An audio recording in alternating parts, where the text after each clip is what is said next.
salamat sa inyong tulong. Wala nga. Gusto mo bang malaman kung buhay o patay yung dalawa? Nasaan po sila? Oo, ang tubig. Dahil mo ito kung saan ninuno mo ang ibang kadal. Nakatatagpuan mo ang dalawang kapatid na naging buhusan mo sila upang sila ay bumalik sa dati nila. Pupuntahan ko na po sila.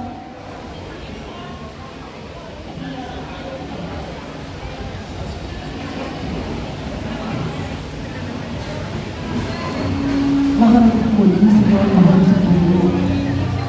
Sa linanang tulig ang mga bato. Hinisip mo daw ang iwan ng kanyang mga kapatid. Ano ang nangyari? Kayo ay naging bato. May nakita ang bato mukhang tao kanina. Baka ikaw yun. Ano ba namang kalokohan niya sinasabi? Halina't huli natin ang ibong adar. Nahuli ko na ito. Iniwan ko muna ito sa Ermitanyo.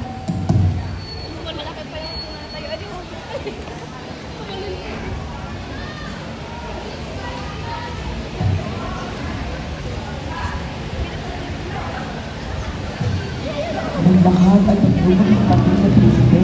Pabalik sa kahalaang berbanya. Ako na muna magdadala ngayon. Saka, di pa ako pa doon. Oh, ano nangyari sa ibon? Tumingin si Don Juan sa iyo. At sa oras ito, ay hinagpa si Don Pedro sa ulo ang kanyang kapatid. Natumpa si Don Juan sa sayo at nabitawan ang hawla. Tumakbo ang papalagpas si Don Diego kay Don Juan at tinignan ang kalagayan ng kanyang kapatid. Bakit maganti ating kapatid? Sapagkat ako dapat ang magmana sa korona ng ating ama. At hindi siya nais kung malaman ang nasa kalooban mo. Tayo na lang ba'y magkaibigan na magkalaban? Kung gano'n, sundin mo ang mga utos ko at kung hindi, ihanda mo ang buhay mo. Tayo na. Kinuha ni Don Pedro ang libon at nagsimula maglakad papalayo.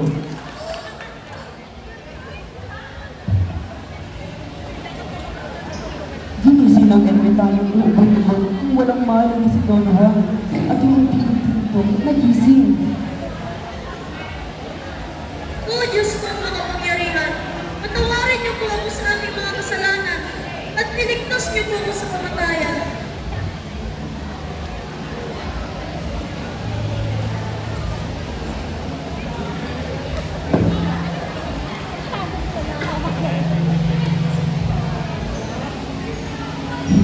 Dahil ng dalawang mag-asawa ang kanilang mga at bumalik sa berbanya.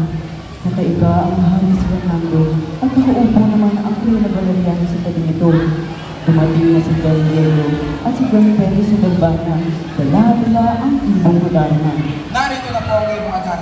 Maganda pala ang kulay ng ibang ito. Oo nga. Sino ang nahuli nito? Ako po. Totoo nga ba, Prinsipe Diego? Siya nga po. Paano nahuli ang ibang Prinsipe Pedro? Akin pong sinino. Kayong dalawa, hindi niyo ba alam kung pinuntahan ng inyong kapatid? Hindi po. Nagkakatiga ng dalawa si Don Pedro at Don Diego. Ang tingin ni Don Pedro kay Don Diego ay parang pinagbabantay ito. Ang ibon ay tabi nila at nang kumanta na. Ibo ka nang mapakinggan ang gawin ni niyang ari. Lalo tumating ang inyong adar na hindi na ito kumakanta. Nagkakaroon ako ng hinala na hindi yan ang itulog. Pinakuha. Mahal na rin, yan ang akong ibang madana. Ang hindi nito maganda ay may kadahilanan. Anong kadahilanan? Mahal na rin, maaari pong may sakit ang ibon o nagdaramdam ng pagkakulo. Maaari din na mayroon itong hinihintay. Isa pa, lalong lumuluba ang sakit ng hari sa hindi pagdating ng aming bunsong anak. Si Prinsipe Juan, mahal na mahal niya. Mahal na rin, baka siya na po ang hinihintay ng ibong madana. Kahit mawari. Ayaw ngawit ng ibong dala natin. Hindi yun ang ibong adar na. Di bali, malapit na ako mag-ihari.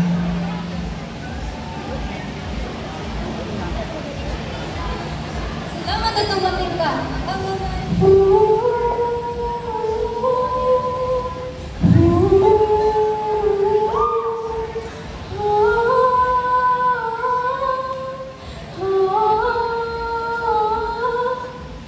Kakalang-kalang na Haring Fernando. Iyong bunsong anak mo si Don Juan ang naghirap at sa utos mo ay tumupad. Naglalaro ang pag-ibig dahil ang nagdadaan ng salita. At iyong dalawang anak mo si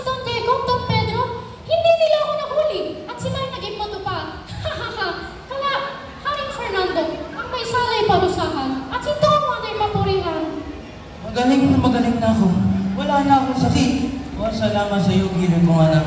At sa iyo, mahal kong reyna. At sa iyo, manggagamo.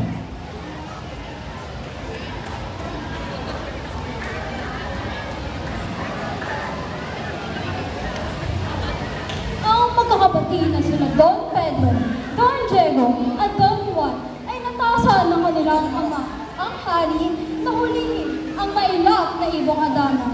Nang mahiwagang boses ay nakapagpapagaling ng alumang karamdaman. Matapos ang mga linggong paghahanap, sa wakas ay natagpuan nila ang ibong at dinala ito pabalik sa kakatian. Tuwang-tuwa ang hari at nag-utos ng isang parangal na pagdiriwang bilang parangal sa tagumpay ng kanyang mga anak. Sa panahon ng kasiyahan, ipinagkatiwala kay Pedro ang ibong Adana. Ngunit, siya'y pamayat na wala ito. Sa gulat, inukasan niya si Don Juan at nagnakaw ng ibon. Don Juan, nasaan ang ibong Adarna? Kinuha mo siguro ang ibon. Anong pinagsasabi mo, Pedro? Hindi ko kinuha ang ibong Adarna. Maaring ito ay nasa isang lugar lamang sa paligid dito. Tumangging manawalan si Pedro kay Don Juan at patuloy siya sinisisi sa pagkawala ng ibon. Ang hari, nang marinig ang akusyon ni Pedro, ay nag-utos ng investigasyon. Lumabas ang investigasyon. Niliiwan ni Pedro ang ibon sa isang bukas na ulam at ito ay nagpapalayo. Narinig si Don Juan sa anumang maling gawain at kinahiya ni Pedro ang kanyang pagkakamali. O manhin, Don Juan, nagkamali ako ng pagbibintang sa'yo. Natatakot lang ako sa isipin ng ating hari. Ayos lang, Pedro. Magtulungan lang tayo upang mahanap ang ibong Adarna at ayusin ang mga bagay. Hinanap ng magkapatid ang ibang Adana. Nakita niyo po ba ang ibong Adarna? Kayo po, baka nakita niyo po. Nakita niyo, may nakakita po ba ng ibong Adarna? Pedro, nakita mo ba ang ibong Adarna? Hindi, ikaw. Hindi din eh.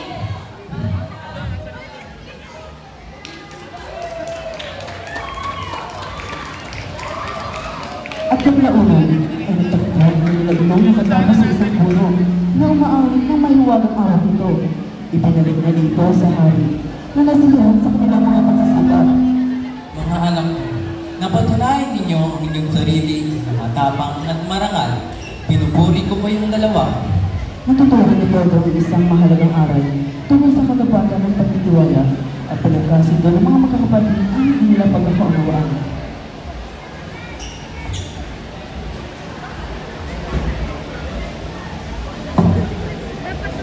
Pagkatapos ng gulo, ay naglibot ang magkakapatid sa may gubat. Sila ay nagpagabi at nagpahinga sa isang puno sa tabi ng balon. Don Diego, ano kaya ang nasa ilalim ng balong ito? Ito'y malalim at walang tubig. Tila isang silbeta ng tao. Gusto kong mapuntahan ang ilalim ng balong ito at makita ang nilalaman. Don Juan, baka ikay mapahamak. Pero ikaw bahala kung gusto mo. Mag-iingat ka lamang. Kapag inyong naramdamang gumalaw ang lubid, iangat niyo ito upang ko'y makabalik. Tumaba na si Don Juan sa balon. Natulong ang lubid at si Don Diego. Ilang minuto na ang lumilipas at hindi pa rin siya nakakababa. Sa wakas, narating niya na ang ilalim ng balon at parang kuweba ang ilalim ko. Tumingin si Don Juan sa paligid at nakakita ng isang bahay. Nakasalubong niyang ang dalagang si Leonora at Ay! Sa magandang araw, Binibini. Binibini, huwag ka matakot. Sino ka? Ako si Prinsipe Juan ng kahariang Galvania. Bakit ka nandito? Buti na lang at ako'y naparito dahil mayroon palang isang napakagandang babae dito. Ay, umalis na. At baka ang higanto ay... Ano yun? Naku, ano nang gagawin natin yan? Wag, baka ikaw ay mamatay. Ako na ang bahala. Dito ka lamang at magagalaw. Mag-iingat.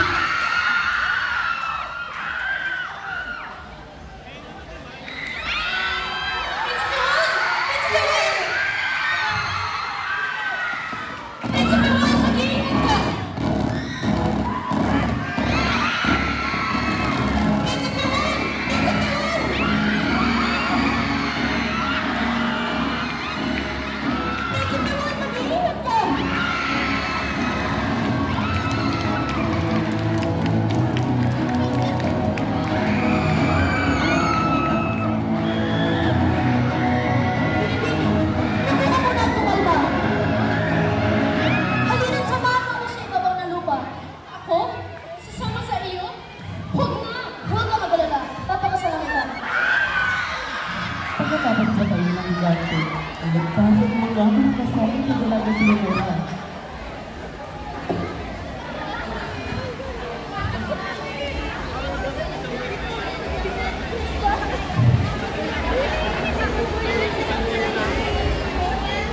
Si Don Juan ay bumalik sa ibaba ng lupa kung saan siya ay sinilabo ng kapatid niya si Don Diego na nagulat dahil sa babaeng dala. Prinsipe Juan! Siya si Prinsesa Leonora, aking niligtas. Magandang araw. Don Diego, halina't samahan mo muna ako maghanap ng tubig. Napakagandang minibila. Ano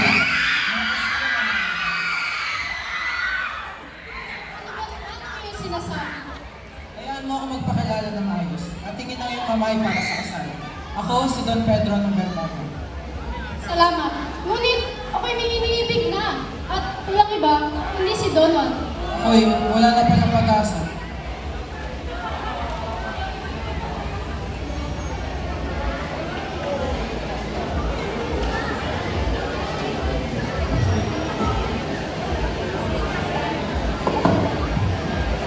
Pinakilala sa hari si Prinsesa Leonora at nanatili na saglit sa palasyo.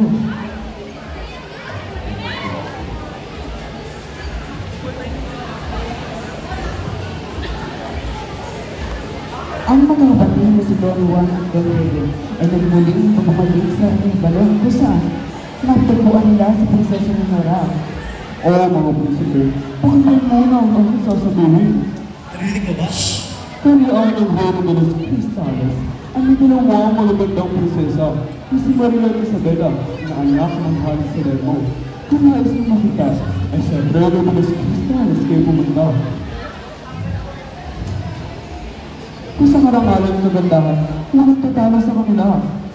Pirepunta natin. Pero paano tayo? Tayo agad dinig sa balon. Kung sino ka man, at saan ka naroroon, sabihin mo sa akin kung saan ang Reyna de los Cristales. At paano kami makakarating roon? Magtatalas ka ng hirap bago kayo makarating doon. Kahit na, kung may hirap daw ay may ginawa. Magaling na boses, Prinsipe Juan. Sa tulong mo, ang makakarating ko roon.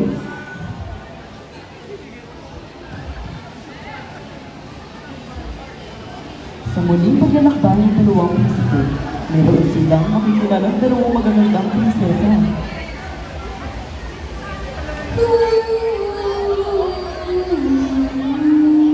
Ang iyong mga tinig na iyon! Naririnig mo din ba ang nadidinig ko, Prinsipe Diego? Oo, ikaw ang hanggang ang dinig. At hanapin natin ang tinig na iyon. Matakbuhan nila na saan ang magaling ang tulog. At nakitagla ang dalawang prinsesa na nakaupo malapit sa tabing sapa. Tinignan ng sandali ng mga prinsesa ang mga prinsesa at dahon-dahon din na lumapit. Kamusta ang mga binibinin? Sino kayo? At bakit kayo nandito? Kami ang mga prinsipe mula sa Koreang Berbanya. Hayaan niyo kami magpakilala. Ako si Prinsipe Juan at siya naman ang aking kapatid na si Prinsipe Diego. Ang ama namin ay isang engkantado. Oo, kung kaya't nais namin kayong tulungan. Kaya mag-iingat kayo. Ano man ang ipagawa sa inyo ay huwag kayong mangamba sapagkat ako na ang bahala.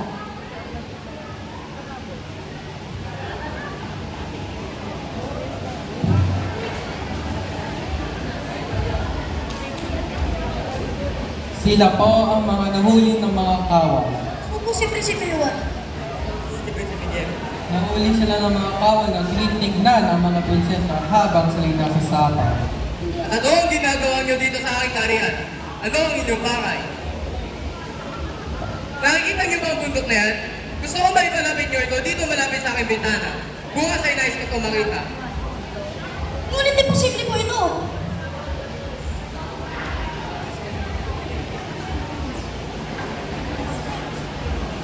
Kagaya na ipinangako ng mga prinsesa sa mga prinsipe, tinulungan ng mga prinsesa na magawa ang prinsipe bago na pinag-uutos ng hari.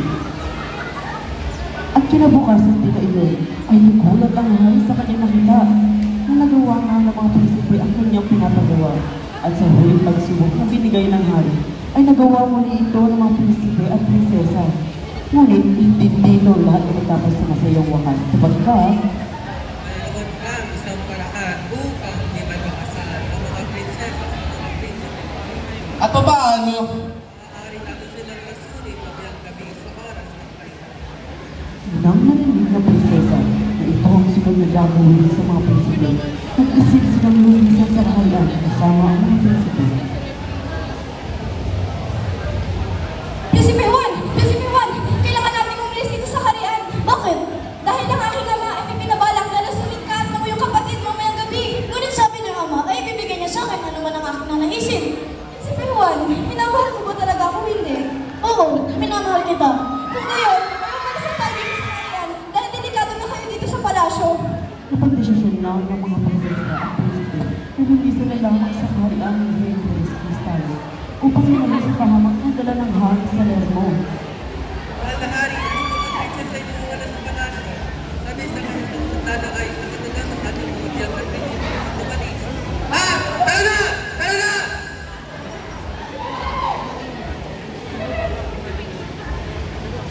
Oh, ano na gagawin natin yan? Makakabutan nila tayo. Ibubukol ko ito para may nagsabaw ng bundok. Tara!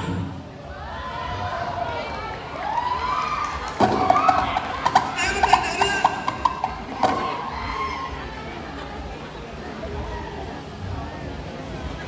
Oh, ano na gagawin natin yan? Ito na naman sila. Walang makakadang sa kanila kundi ang dagat. Tayo na. Mahal na hari, dagat. Dagat na! Paano natin manaranasan ngayon? Kasamang anak! Yung Santa Maria! Malilimot ka ni Prinsipe Juan! Nung taong bakit lupa? Yung taong di marunong kayo sa pinagalingan na hindi makakating tayo nalalawanan. Ikaw yung mapabuhay sa tayo! Dahil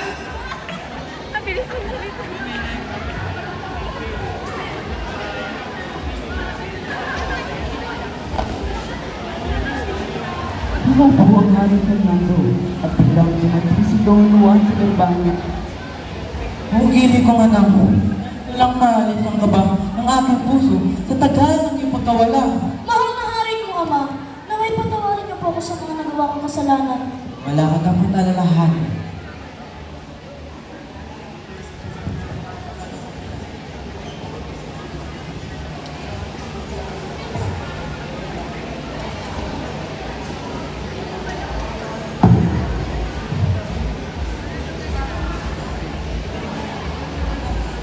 Itinigil ang kasal para ipakilala ang tumating.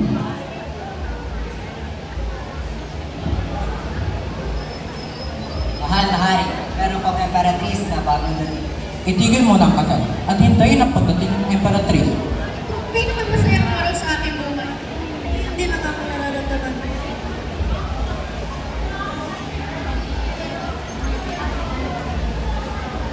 Mahal na hari at Reyna, pasensya na sa aking patubala. Itabati ko kayo sa inyong pag-iisang dibdib. Maraming salamat po, mga emperatriz. Nais ko sana magpresenta ng sundalo para sa mga ikakasal. Mahal na emperatriz, handa namin ito paunlakan. Salamat po. Isinalaysay ni Donna Maria Blanca ang pinagdaanan nilang Juan upang maalala niya ang kanyang totoo mahal at matigil ang kasal. Ngunit, hindi siya nagtagumpay. Si galit ni Maria Blanca, halos magbasag niya ang frasco kung saan makikita ang dalawang negrito, isang babae at isang lalaki na naganap bilang Juan at Maria. Maria! Ang aking mahal! Leonora, patawarin mo ako. Pinapatawad kita. Maria, patawad sa aking paglimot. Mahal na hari, Ano yun? nangako po si Don Juan sa akin na ako'y kanyang papakasalan. Idinala ako dito ni Prinsipe Pedro, kaya labag sa aking kalooban na kami ikasal, sapagkat si Don Juan ang aking inihintay. Kaya, mahal na hari, pumili ka sa amin kung sino ang dapat ipakasal kay Don Juan. Ang Prinsipe Juan, kanina ka unang nangako. Kay Prinsesa Leonora po. Kay Doña Leonora ka ipapakasal dahil hindi karapat dapat masira ang pangako. Lalo lang na isa kang prinsipe. Maraming salamat po, Hari Fernando. Si Prinsipe Juan ay pumunta sa aking kaharian at hiningi ang aking kamay sa aking ama. At kung hindi dahil sa akin, hindi na siya makakabalik dito ng buhay. Totoo po ngayon, aking ama. Mahal na Archibispo, ano sa tingin mo? Mahal na hari, ang emperatriz ay hindi ko kilala. Pero bago kayo magtiwala, kailangan patunayan niya na isa siyang emperatriz sa ibang paraan. Prinsesa Maria, marami na ngayon dito. Wala ka bang nakikilala? Wala po, Hindi ka pero maaaring magbigyan ng iyong nais. aking ama, siya ang aking mahal at siya ang nais kong maging asawa. Prinsipe Juan, sumunod ka sa gustuhan ng iyong magulang. Mahal na Archibispo, ituloy ang kasal ng Prinsipe Juan at Prinsesa Leonora.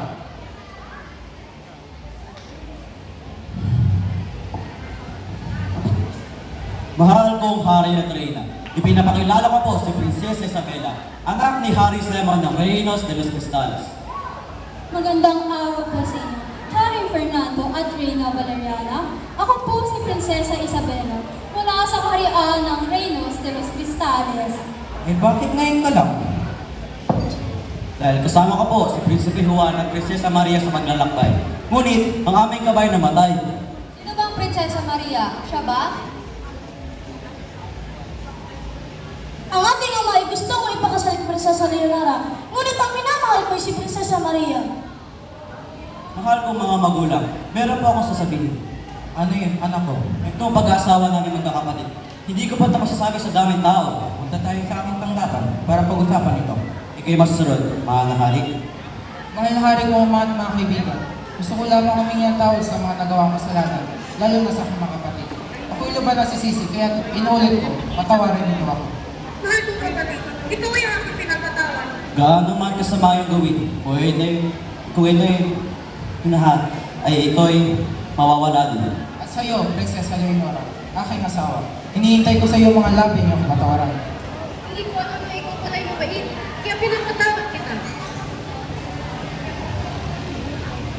Mga kaibigan, sa utos ng mahal na Haring Fernando, pinapabigay alam sa lahat ang kanyang papamanahan ng korona ay si Prinsipe Juan at Prinsesa Maria.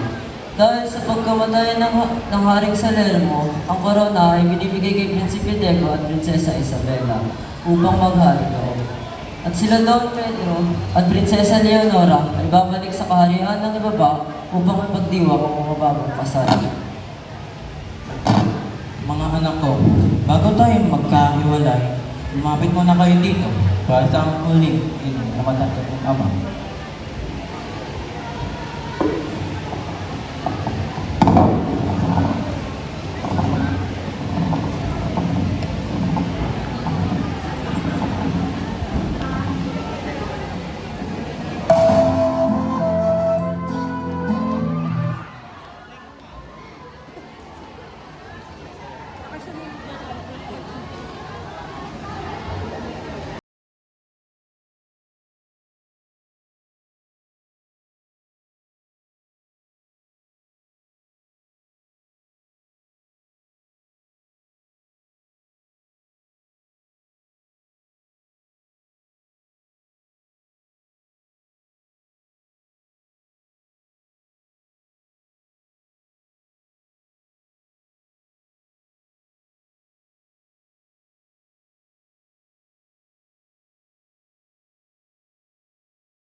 Alconaba bilang hikante, Giro Ramos bilang ermitanyo, Zachariel James Salingato bilang arsobispo, Alexander Yuan Quintano bilang manggagamot, Ethan Camarao bilang lopreso, Isaiah Andaya bilang Haring Salerno, Faisal Lejano bilang Prinsesa Juana, Emmanuel Sansak bilang Haring Fernando, Nicole Ann Saya bilang Reyna Valeriana, Colleen Gabriel Facundo bilang Prinsesa Isabela, Charles Chico Abo bilang Prinsipe Diego, Mark Joseph Tokoski bilang Prinsipe Pedro, Liam Faye bilang Prinsesa Leonora,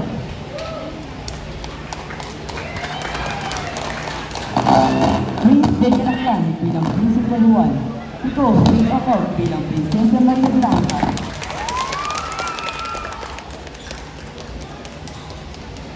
Liam Faye bilang Ibong Adarna,